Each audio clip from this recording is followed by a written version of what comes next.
Hello दोस्तों, तो स्वागत है हमारा YouTube channel mega mind arts classes में। तो दोस्तों आज हम लोग मानव विकास के ऑब्जेक्टिव की बात करेंगे। जैसे हमने मानव विकास चैप्टर को कंप्लीट कर लिया था, ठीक है ना। तो हम यहाँ उसके जो भी ऑब्जेक्टिव बनते हैं जिसके आने की संभावना बहुत ज़्यादा है, चांसेस बहुत ज़्यादा हैं, हम उस ऑब्जेक्टिव की बात करेंगे, ठीक है ना। तो आपको ध्यान से क्वेश्चन पढ़ लेना है। ज़्यादा ऑब्जेक्टिव नहीं है, 10 से 15 ऑब्जेक्टिव है, ठीक है ना। आपको ये देख लेना है। पहला क्वेश्चन है, मानव विकास सूचकांक निम्न में से विश्व के किस निम्नलिखित देशों में किसका कोटि सबसे उच्चतम है। मतलब मानव विकास सूचकांक वाला उच्चतम देश कौन सा है। तो हमने बताया था सबसे उच्चतम देश कौन सा है, वो नॉर्वे है, ठीक है ना। नॉर्वे में ह्यूमन डेवलपमेंट इंडेक्स सबसे ज़्यादा है, ठीक है ना। मानव विकास सूचकांक सबसे ज़्यादा है। मतलब 2020 की बात करें तो 2020 के भी रिपोर्ट में नॉर्वे का स्थान सबसे ऊपर है, ठीक है ना, सबसे ऊपर है। जिसमें भारत का स्थान 131 है, ठीक है ना, 131, ठीक। ये आपको ध्यान रखना है। 2020 के मानव विकास सूचकांक में भारत का स्थान कितना है, तो 2020 के मानव विकास सूचकांक में भारत का स्थान 131 है। अगर वही बात करें 2019 में तो 129 है, ठीक है ना। अगर 2018 की बात करें तो उसमें 130 है। इससे आपको याद कर लेना है। ये डाटा है 2020 का, ये 2019 का और ये 2018 का, ठीक है ना। 131, 29, 130, ठीक है। ये क्वेश्चन पूछता है। तो इस तरह से इसका आंसर क्या होगा, नॉर्वे होगा। क्वेश्चन नंबर 2 है, डॉक्टर महबूब उल हक मूल किस देश के निवासी थे। डॉक्टर महबूब उल हक मूल रूप से किस देश के निवासी थे। ये दोनों क्वेश्चन 2019 में आ चुका है। 21 में इसके चांसेस ज़्यादा हैं आने की। तो आपको ये क्वेश्चन याद कर लेना है। मतलब डॉक्टर महबूब उल हक किस देश के निवासी थे। तो डॉक्टर महबूब उल हक पाकिस्तान के अशासित थे, जिन्होंने मानव विकास सूचकांक की परिभाषा दी, ठीक है ना। कोई दिक्कत नहीं है, आगे बढ़ते हैं। क्वेश्चन नंबर 3 है, भारत की जनगणना के अनुसार निम्नलिखित में से कौन नगर की परिभाषा में नहीं आता है। तो नगर पालिका, नगर निगम आदि का होना ये नगर की परिभाषा में नहीं आता। ये भी 2020 में क्वेश्चन पूछा, 2021 में आने की संभावना बहुत कम है इसका, ठीक है ना। भारत की जनगणना के अनुसार निम्नलिखित में से कौन नगर की परिभाषा का अंग नहीं है। तो नगर पालिका, नगर निगम आदि का होना नगर की परिभाषा में नहीं आता है।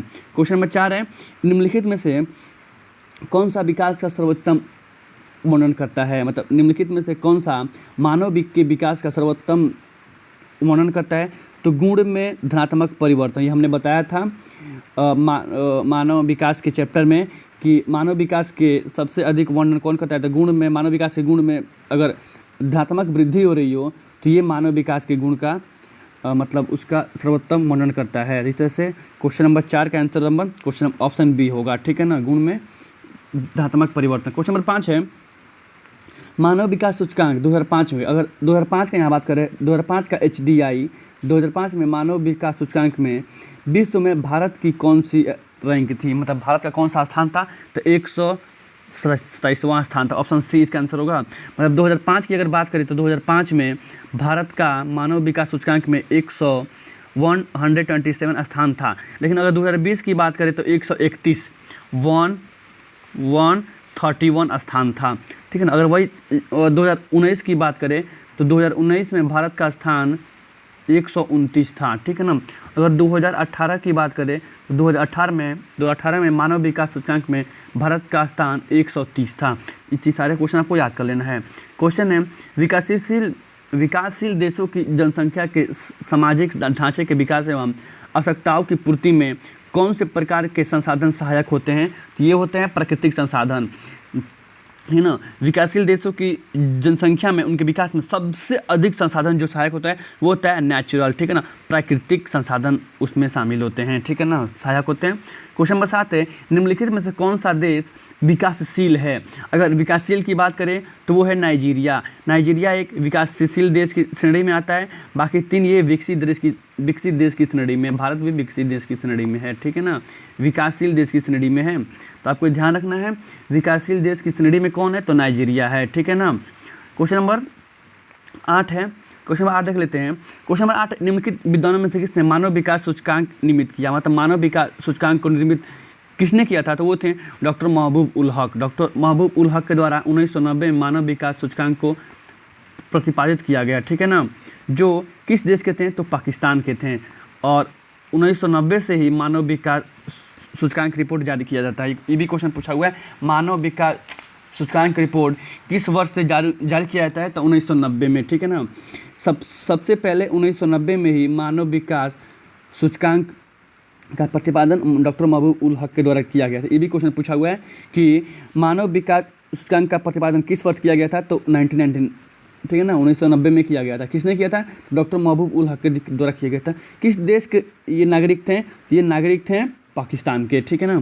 क्वेश्चन नंबर 9 है, क्वेश्चन नंबर 9 है, निम्नलिखित में से कौन मानव विकास के मूलभूत क्षेत्र हैं। अगर मानव विकास के मूलभूत क्षेत्र पूछ रहा है तो स्वास्थ्य है, शिक्षा है, संसाधन है, अर्थात इनमें से सभी हैं। इसका आंसर इनमें सभी होगा। अर्थात मानव मतलब विकास में कौन कौन से उनकी मूलभूत आवश्यकताएं हैं, कौन उनके मूलभूत क्षेत्र हैं, तो ये तीनों तो बिल्कुल हैं, ठीक है ना।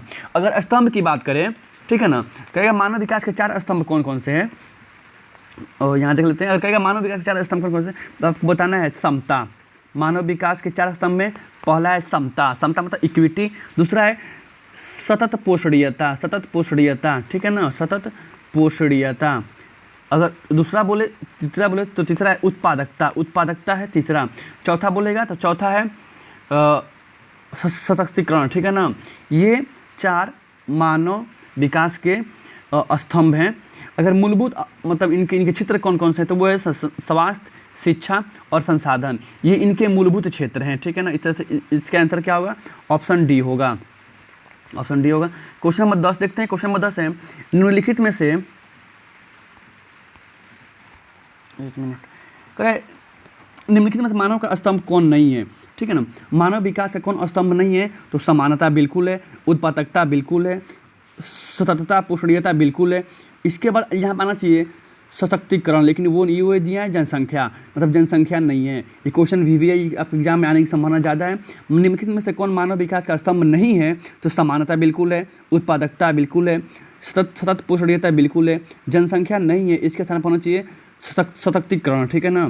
क्वेश्चन नंबर 11 है, क्वेश्चन नंबर 11 पूछ रहा है, 2011 की रिपोर्ट के अनुसार विश्व के कितने देशों में मानव विकास का स्तर 0.8 है, ठीक है, 0.8 से कम है या 0.8 है, तो वे 57 देश, ठीक है ना। 2005 की रिपोर्ट में 57 ऐसे देश थे जिनका मानव विकास का जो स्तर था वो 0.8 से कम था, ठीक है ना। क्वेश्चन पूछते, क्वेश्चन नंबर 12 है, निम्नलिखित में से कौन सा देश उच्च विकास मानव विकास वाला है, नहीं है, ठीक है ना।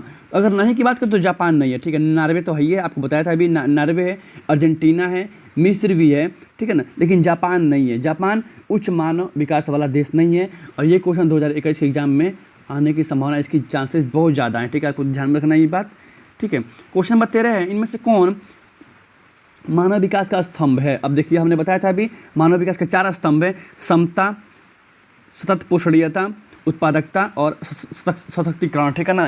ये 4 हैं, तो इसमें समता भी है, उत्पादकता भी है, सतत पोषणीयता भी है, सशक्तिकरण नहीं है। ऑप्शन डी में इनमें सभी, तो इनमें से सभी बोलेंगे, ठीक है ना। क्वेश्चन नंबर 14 है, इनमें से कौन मध्यकालीन नगर है। अगर मध्यकालीन नगर की बात करें तो आगरा बिल्कुल नहीं है, चंडीगढ़ नहीं है, पटना नहीं है, सूरत है, सूरत, ठीक है ना। सूरत एक मध्यकालीन नगर है जो आज भी वर्तमान में गुजरात में स्थित है, ठीक है ना। तो सूरत मध्यकालीन नगर की श्रेणी में आता है। इस तरह से आपका मानव विकास से संबंधित जो क्वेश्चन एग्जाम में बनते हैं वो क्वेश्चन आपसे यहाँ डिस्कस कर लिया गया है, ठीक है ना।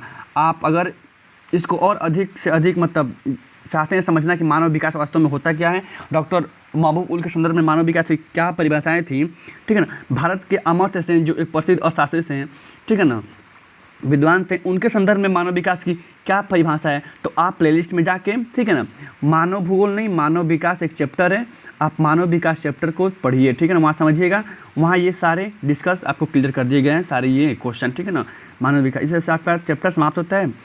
और वीडियो को अधिक से अधिक शेयर कीजिए, लाइक कीजिए, सब्सक्राइब कीजिए। जय हिंद, जय भारत।